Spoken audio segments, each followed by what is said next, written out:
Assalamualaikum warahmatullahi wabarakatuh. Perkenalkan, nama saya Mediana Caesar dan teman saya Asabira Nuha Fadila dari kelompok 6. Saya akan menjelaskan presentasi dengan materi algoritma dan arsitektur LVQ serta pengenalan pola dengan LVQ.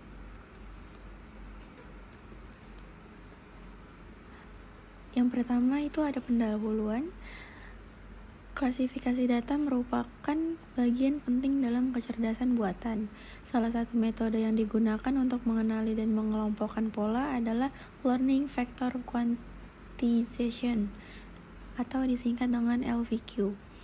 LVQ merupakan metode supervised learning yang sederhana, mudah diterapkan, dan efektif untuk berbagai masalah klasifikasi, serta pengenalan pola yang dikembangkan oleh Tufo Kohonen. Lalu untuk karakteristik LVQ, yang pertama itu termasuk metode supervised learning. Yang kedua yaitu memiliki data input dan target kelas. Yang ketiga, cocok untuk masalah klasifikasi. Yang keempat, proses pelatihan relatif sederhana. Yang kelima, menggunakan konsep jarak terdekat atau nearest neighbor. Lalu ada komponen arsitektur. Yang pertama adalah input layer. Yang kedua adalah bobot atau weight factor. Yang ketiga adalah competitive layer atau output layer. Cara kerjanya yaitu dengan data masuk ke input layer, lalu dihitung jaraknya dengan seluruh bobot, lalu dipilih bobot dengan jarak terkecil, dan terakhir kelas neuron pemenang menjadi hasil klasifikasinya. Untuk rumus pembaruan bobot, jika klasifikasi benar, itu ada W baru sama dengan W lama ditambah A buka kurung X dikurang W lama tutup kurung. Jika klasifikasi salah, rumusnya adalah W baru sama dengan W lama dikurang A buka kurung X kurang W lama tutup kurung. Dengan keterangan W adalah bobot, X adalah data input, dan A adalah learning rate. Untuk contoh soalnya yaitu diketahui learning rate atau A adalah 0,1, data input atau X-nya adalah 4,3, untuk bobot awal kelas A-nya atau W1-nya adalah 3,4, bobot awal kelas B-nya atau W2-nya adalah 6,5, dan target datanya adalah kelas A. Yang pertama kita hitung jarak ke setiap bobotnya.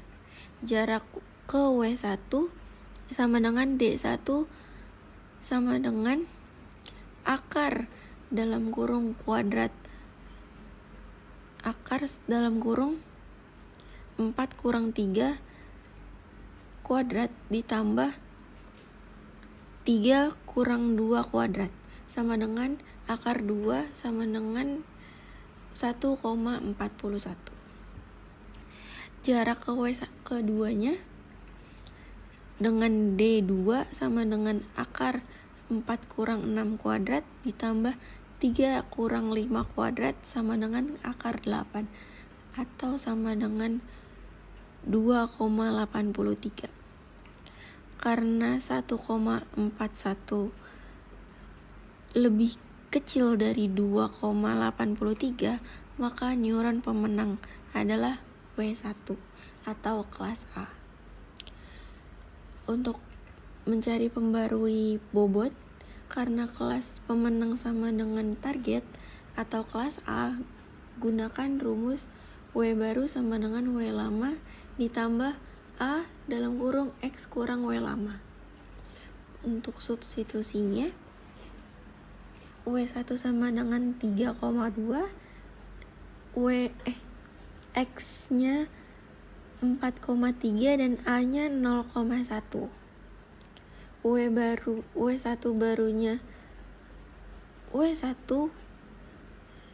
dalam kurung 1 sama dengan 3 tambah 0,1 dikali 4 kurang 3 sama dengan 3,1, dan W1 di bawahnya dikali 2 sama dengan 0 ditambah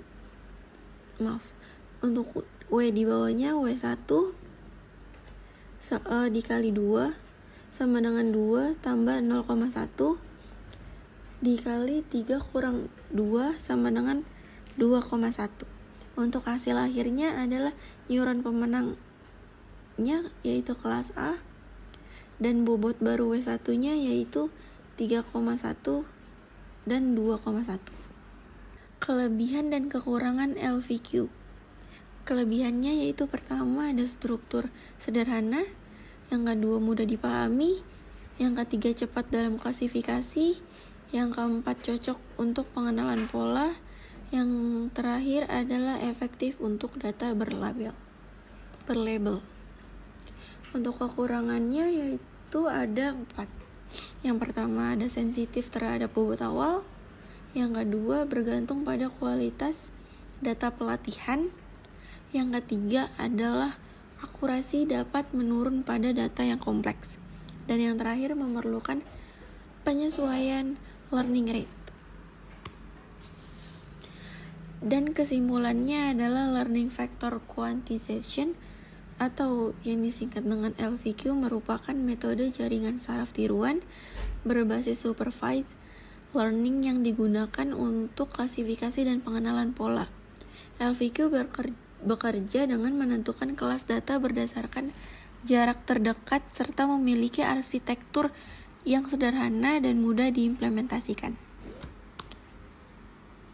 Sekian, terima kasih dari kelompok 6. Saya ucapkan Assalamualaikum warahmatullahi wabarakatuh.